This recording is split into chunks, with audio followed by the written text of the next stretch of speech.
In September 2022, the Translational Research Program welcomed its newest cohort of master's students.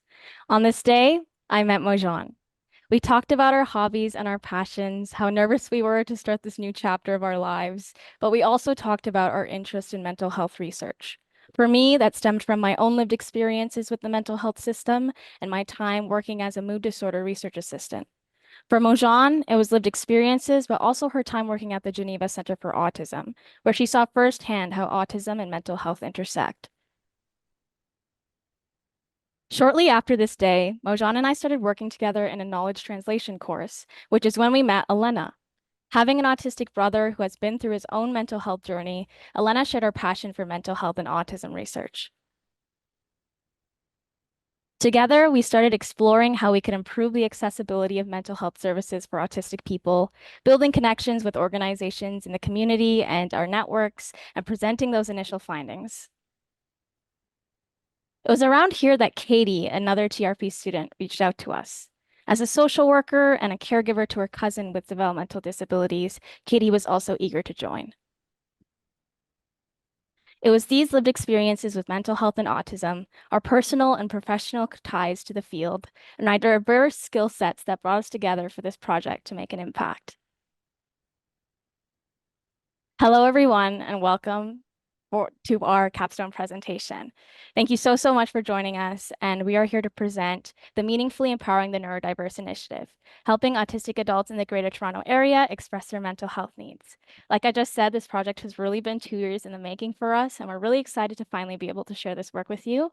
And also just a disclaimer moving forward that we will be using identity-first language, so autistic people. So for today, we are going to talk about a bit of our agenda, followed by the issue and the goals we found.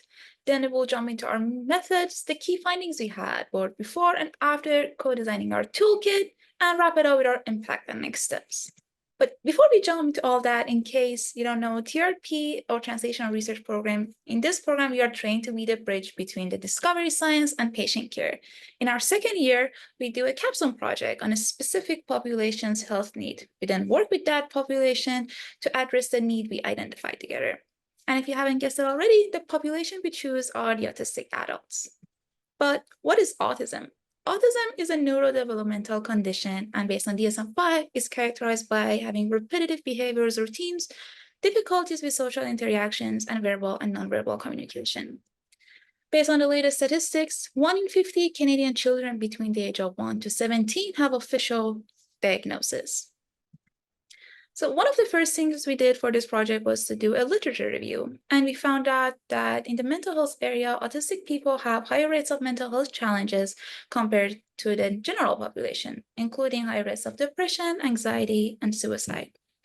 As you can see on the left, 70% of the autistic population have at least one mental health condition compared to the 25% in general population.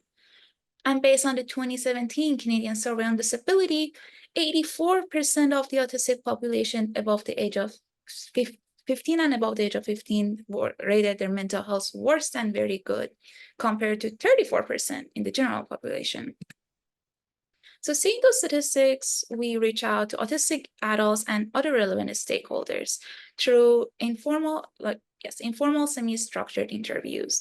We ask about their mental health experiences and the challenges they faced when wanted to disclose their mental health care needs to their providers. And after that, we noticed that despite an increased need for professional mental health support, autistic adults still have difficulties with expressing their mental health care needs to their healthcare provider. The providers can range from their family physicians, psychologists, psychiatrists, to social workers. So the research question we came up with was, how might we develop an intervention that helps empower autistic adults in the GTA to express their mental health needs to their chosen healthcare provider? In this project, empowerment means self-advocacy, self-confidence, and agency over one's mental health-related decisions. One of the main objectives for our project was to create an intervention mock-up, and we wanted to measure its effectiveness based on our empowerment measures. So we want to see improvement in autistic adult self-awareness of their mental health care needs. 2, we want to see improvement in autistic adults' confidence in expressing those mental health care needs effectively to their chosen healthcare provider. And 3, We wanted to see increase in autistic adults' sense of control over their quality of life and well-being. Before we jump to methods, we want to really quickly say that being autistic and experiencing mental health concerns are two separate matters. And just like neurotypical people, autistic people can live without having any mental health concerns. With that, I'm going to pass it to Alena to go over our methods. Thanks, Mouzhan. So our project took a participatory design approach that consisted of two phases. So in phase one, we held co-design sessions to create a simple mock-up of an intervention with our Autistic Advisory Committee. And then in phase two, we held focus groups to evaluate and receive feedback on this intervention. And throughout this project, we used the Toronto Translational Framework, which is a person-centered framework for understanding the current state and barriers of a problem, and then innovating towards a future desired state. And so the informal conversations and need analysis fall into the understand stage of this framework, and everything else we'll be describing now is the innovate stage. So once we received REB approval, we began recruiting our participants. And so this inclusion criteria was that participants needed to be 18 years of age or older, currently residing in the Greater Toronto Area, could communicate in English, could provide informed and ongoing consent without assistance from another person, and had access to a technological device and internet connection. And so we recruited all of our participants through snowball and convenient sampling, where we use like word of mouth, social media, sharing digital recruitment posters, and our connections with various organizations. But now when we dig into the actual methods for this project, so we first ran two co-design sessions for our Autistic Advisory Committee. So in session one, we explored the perceptions and experiences of empowerment in mental health. And then in session two, we created design requirements for the intervention mockup. And so based on these design requirements, we then brainstormed 3 potential intervention ideas using a round robin activity. And then with these 3 ideas in session 3, we presented them to our members and they selected which one they agreed was best based on the design requirements. And so using this feedback, we then developed the simple mockup of this one selected intervention idea. And so once that was created, we evaluated the intervention's effectiveness by conducting 2 different focus groups where we asked open-ended questions about how well the intervention would improve participants' self-awareness of, confidence in, and sense of control over expressing their mental health needs. And in both phases, all participants had the opportunity to participate through speaking, typing in the chat, or anonymously on a Jamboard that we had set up for them. So then in terms of data collection, we collected our demographic information in the consent form that participants received through REDCap. And all of the sessions were audio recorded and transcribed using Zoom's built-in transcription feature. For data analysis, we utilized Braun and Clark's reflexive thematic analysis to code and analyze the data utilizing in vivo. And then we also had 2 different sub-research questions for phase 2, branching off of our overall one, to analyze perceptions of mental health empowerment and then design requirements. And then a 3rd sub-research question for phase 2 to analyze the intervention evaluation. But now I'll pass it over to Abitha, who will discuss some of our initial findings. So as Alena mentioned, the goal of our first session with our committee was really to understand their perceptions and experiences with empowerment when expressing their mental health needs. So through our data analysis, 4 themes were constructed related to this. So different definitions and understandings of mental health, the relationship between autism and mental health, factors that promote empowerment, and factors that impede empowerment. First, our committee expressed that there is no universal or objective definition of mental health, and that many people hold different definitions based on things such as culture, environment, and language. That being said, they did feel that there were some general factors that contribute to someone perceiving their mental health as more good or as more bad. So positive factors included having a support system available and being able to regulate your own needs and emotions. And negative factors included difficulty with self-awareness, so knowing what you're feeling and needing, and environmental and societal stressors. Our committee also stressed how autism and mental health are connected in different ways. One being that the ableism autistic adults encounter in society can lead to trauma that affects their mental health, and how many people turn to masking, which is suppressing their autism tendencies, to fit in. Similarly, the committee expressed that siloing of resources was a problem because you often can't find things if you are autistic and have a mental health diagnosis. And the idea of a feedback loop was also mentioned, as the committee felt their mental health symptoms could often exacerbate autistic tendencies and vice versa. The committee identified 6 factors that promote empowerment and 6 factors that impede empowerment when expressing their mental health needs. So, some key ones on the left include having independence and autonomy in decision making, as well as clear information and expectations. And some key ones on the right include when people treat autistic adults differently based on misinformation or stereotypes, or people ignore or invalidate their needs.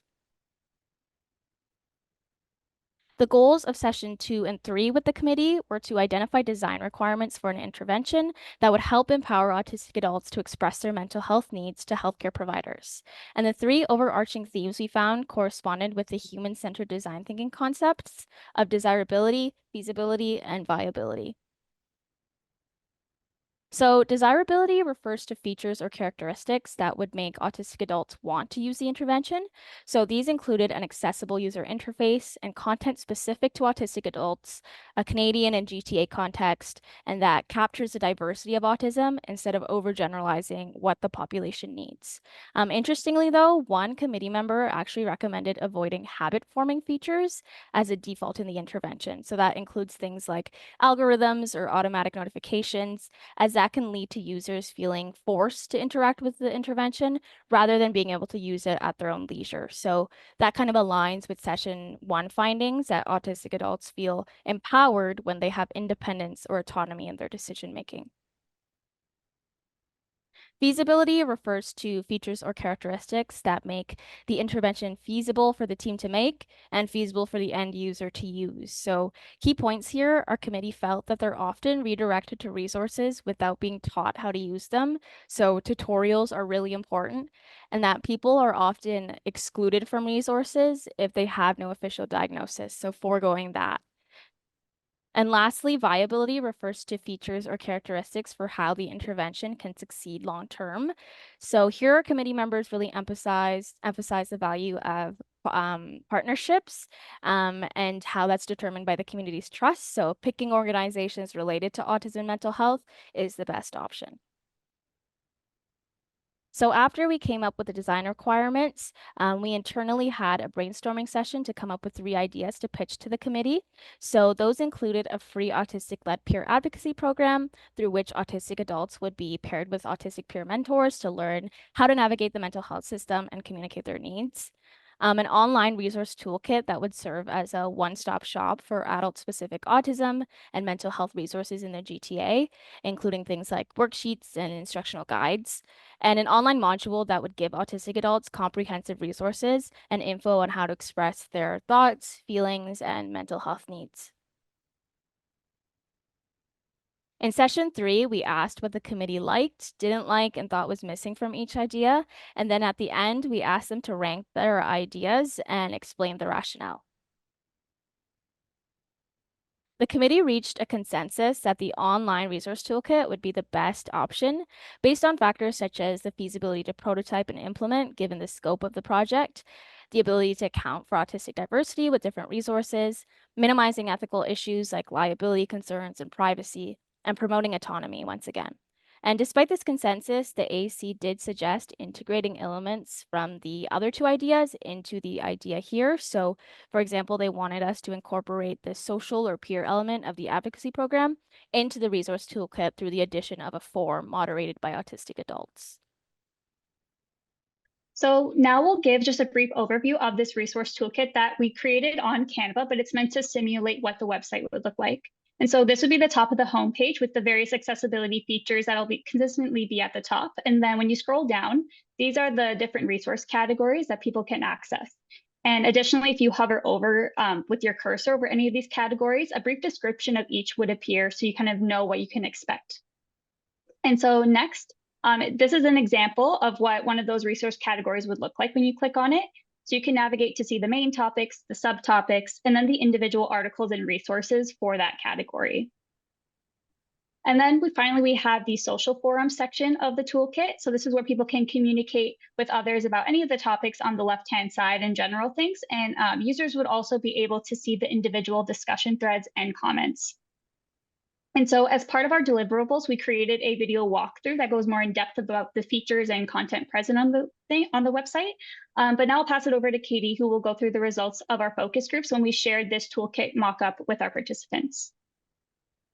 So after analyzing data from both focus groups, we identified 5 main themes that helped in the evaluation of whether this intervention is successful in empowering autistic adults to express their mental health needs. So these include desirable current features, additional suggestions, self-awareness of mental health needs, confidence in expressing mental health needs, and sense of control over expressing their mental health needs. Through evaluating the first iteration of our intervention with these focus groups, we better understood which characteristics were enjoyed. These features that continuously were deemed important were safety and security features, a customizable user experience, and the importance of autistic site admins and diverse moderators. There is also a number of additional suggestions to improve the intervention that arose through our evaluation. These suggestions revolved around the importance of differentiating this intervention from those that already exist and avoiding association with resources that participants did not have good experiences with. Along with these suggestions, additional recommendations included accessibility features, design features, and a service directory to make the intervention easy to navigate. We wanted to measure the intervention's potential to improve autistic adults' self-awareness, self-confidence, and sense of control over addressing their mental health needs. So there were many aspects of the intervention that participants felt were positive contributors to these set goals around mental health. These included content written by autistic adults, tools to prep for healthcare visits, actionable items, and how-to guides. Most importantly, participants appreciated that information would be centralized within this intervention, which would make it easier and quicker to access. Along with the positive contributors, there were also some negative aspects of the intervention that could be improved. The main feedback being that the intervention was not developed enough at the time to evaluate the potential for it to improve autistic adults' self-awareness, self-confidence, and sense of control over addressing their mental health needs. So an interesting observation we had is that people diagnosed as adults seem to find the intervention more impactful on their perceived self-awareness and confidence than those diagnosed in childhood. The former group noted that this intervention would have helped them make sense of their needs and validated their feelings, while the latter group believed that most autistic people are already aware of their needs. But despite this observation, both groups agreed that this intervention is a great starting point for finding resources in a Canadian context. And this observation prompted us to reflect on the composition of our Autistic Advisory Committee, during which we noticed from the transcripts that all of our members were actually diagnosed with autism during adulthood. Through the project, we found that autism-focused research has often left out the viewpoints of autistic individuals from study designs. This type of exclusion has ignited the nothing about us without us sentiment in the neurodiversity movement, which promotes the inclusion of neurodivergent individuals in all areas of the research process when such research is about them. To embrace this, we employed best practices in autism research and consulted with our project advisory committee who have expertise in autism research.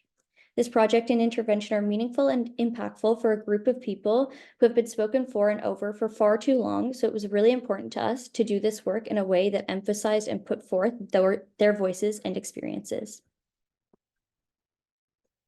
The next steps for this project are to start by securing funding to adapt this low-fidelity prototype into a full-scale intervention that's ready to be accessed by the public, and use this funding to hire autistic moderators to arbitrate once we're in that stage. Next, we will continue to network and collaborate with individuals and programs that can aid us in launching in a full-scale intervention. And we're also currently participating in the Nowly Press Start CoLab program, which is an accelerator for mental health innovations that we hope will help support the launch of the resource that we have created. Lastly, we want to acknowledge all the important people who helped make this project what it is today. These people donated their time, energy, and expertise to aid our team in creating something truly special.